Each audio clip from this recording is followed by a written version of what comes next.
The Hellcat. Last I left off, I of course got the decal in the cockpit there, put a wash in there, and that's about the extent of my cockpit painting. And then I went in and basically pre-shaded the whole thing. I just took Badger black over there, the Spectrum black, and just basically went to town doing panel lines. And it doesn't have to be straight, don't have to be pretty. It just gives a little bit of definition when you put the color.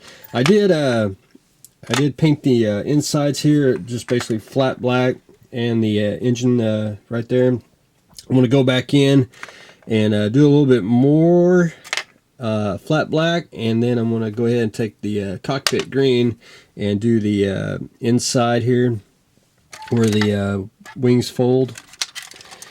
I guess it's supposed to be that color. I assume that is on most aircraft when the the landing gear bay wells. So, but anyway, that's taking shape. I'm going to airbrush a little bit more today, and then hopefully see by the middle of the week we'll start getting the sea blue on there. That's at least my game plan. I did get most of the propeller painted. Of course, you can tell where I held it.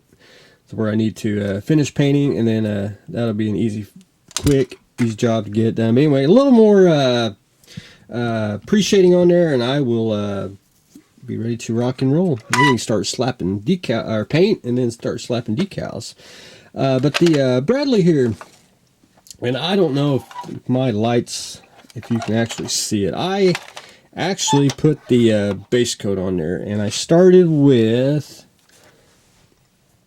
Tamiya Desert Yellow. Now, the reason I kind of do my desert tanks this way, when you airbrush this is actually a darker shade. It's actually pretty dark, I think, in my opinion. You have to put a lot of white in it if you want to get it more into what the sand color looks on the modern US tanks.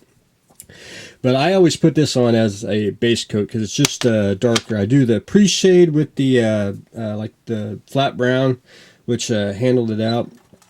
If you can see the shading, and my lights may filter it out. But then after I put the base coat on, then I go in with, and I like to do it this way. This is Vallejo's Sand Yellow. It's actually taking white and adding it to the Tamiya Desert Yellow, but it's already basically done.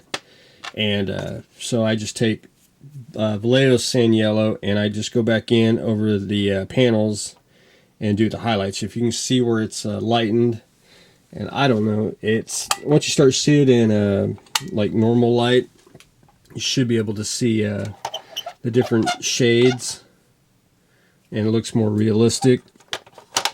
And of course, I haven't painted any hardware on there, shovels and track, and I haven't painted the viewpoints, which is like not a metallic blue, but a clear blue. Anyway, I'll show that when I get done. But I basically got all the exterior painted. I just got a little more highlights to do. Hopefully you can see the where the pre-shading is, and it makes the panels different. I painted the road wheels, and yes, I did get a little overspray on the black, but that's an easy fix. So I just go back in with the airbrush on a low setting, and I'll just fix the rubber around the tires, but no big deal.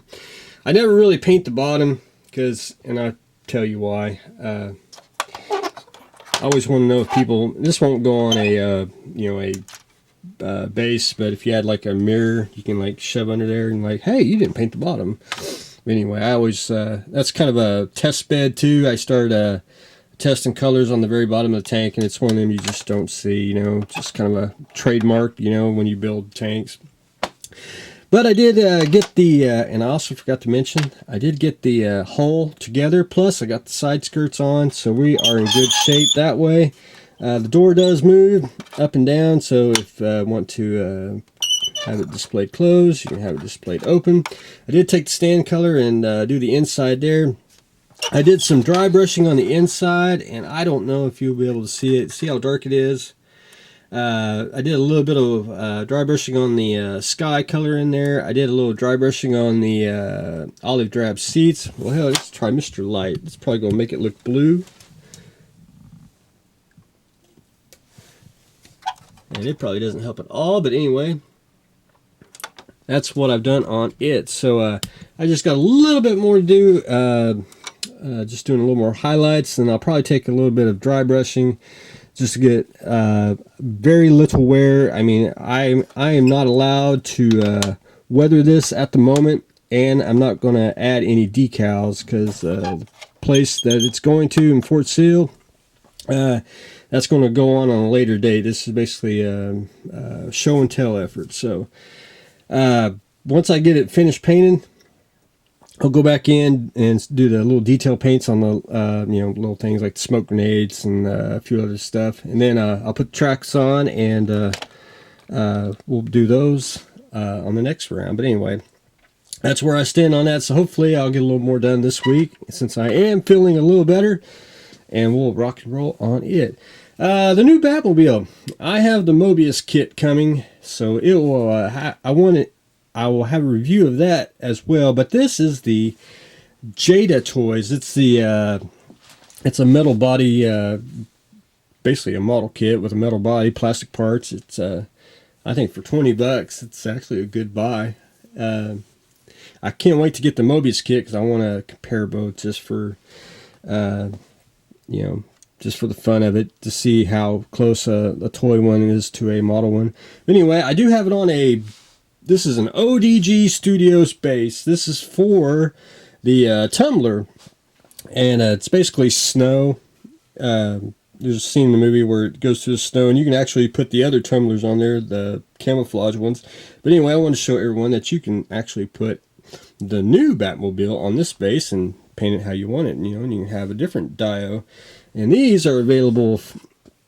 You'll have to probably get this at the Cult TV Man. I don't think ODG does sells them direct. But anyway, I know Cult TV Man has these. But anyway, they're a great base, so I wanted to point that out. So I may or may not put that together. I haven't decided what I want to do. I probably will, and I'll probably repaint it because it's not they didn't paint the window frames, and I kind of want to light it. I saw on the internet the console lit up, and I thought that looked cool. I don't know, just one of those.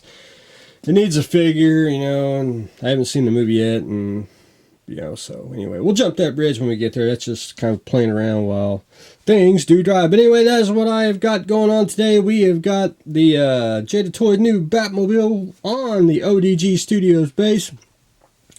I'll probably work on Star Trek next week, the Sura class, just for because things got to dry. So we'll have a little Star Trek fun there. And we are painting the Bradley and preshading the Hellcat. And that's what I got going on today. So stay tuned for the next exciting episode.